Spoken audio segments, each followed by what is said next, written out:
Thank you, Madam Chair and members of the committee. I'm Richard Dieter. I'm the Executive Director of the Death Penalty Information Center in Washington, D.C., and an adjunct professor of law at Catholic University.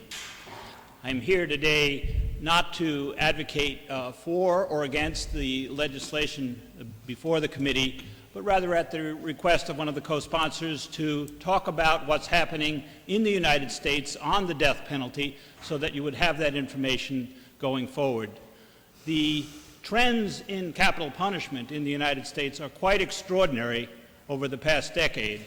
If we were to go to the 1990s, we saw a time when the death penalty was expanding with more states adopting it, like New York and Kansas, and the federal death penalty being expanded.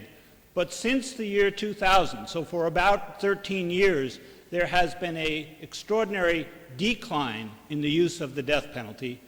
To give you an idea, there were about 300 death sentences a year in the 1990s. We're now down to about 75 death sentences in a year in the states. That's a 75% drop in death sentences over this period. Executions follow death sentences. Executions had reached about 100 a year. Last year in the United States, there were 39 executions. Moreover, most of those executions occurred in just two states, Texas and Florida. So the death penalty is not just decreasing in numbers, but it's decreasing in the number of states. Most states had no death sentences last year, as well as no executions. And there are other indicia of how the use of the death penalty is declining. The size of death row is smaller than it was then. Public support for the death penalty is now at a 40-year low, according to the Gallup poll in 2013. And perhaps most significantly for this body is the fact that in the past 6 years, 6 states have abolished the death penalty. That simply wasn't happening for the 30 years before that. The states were Maryland in 2013, and then before that, Connecticut and Illinois, New York, New Jersey, and New Mexico. So that has increased the number of states without the death penalty by 50%. Now, what other states do may not be relevant to the state of New Hampshire, but I think the reasons why the death penalty is declining and the reasons why, at least judging by the debates in those other states, may be of interest to you. And I would say, from having watched this closely for 20 years, the principal reason that the use of the death penalty is declining has to do with this issue of innocence.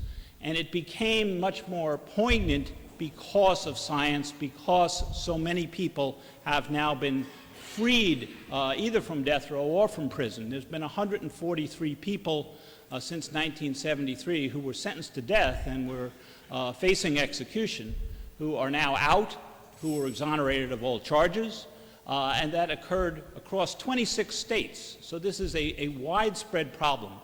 Some of those, of course, were freed through DNA, some through journalism students investigating the case, some through volunteer law firms who applied themselves to one case. But there are 3,000 people on death row. Many do not get those sorts of benefits. So there's a risk of executing the innocent that I think is driving juries away from the death penalty. It's giving prosecutors second thoughts, judges, and legislators as well.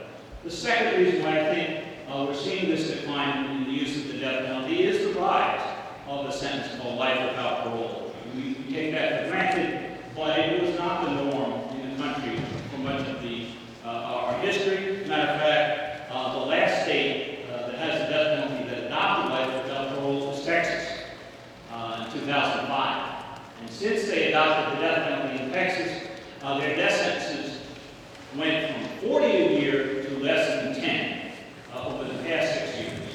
Extraordinary changes are happening in the criminal justice system that I think are relevant.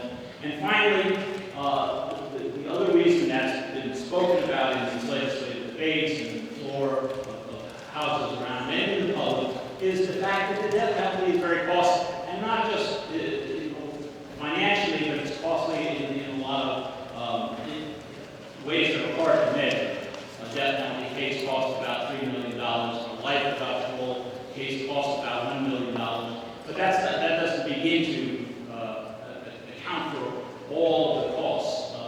Because we know there are risks with the death penalty, because there's been unfairness, courts are requiring better representation, longer appeals. The people executed recently are some of the longest time between sentencing and execution. So this whole process is becoming unwieldy, and some states are considering abolishing. Some have already taken that, and I think that information would be helpful to this committee. But I'd be happy, in addition to my written testimony, which I submitted, to answer any questions you may have. Thank you. Are there any questions of the gentleman?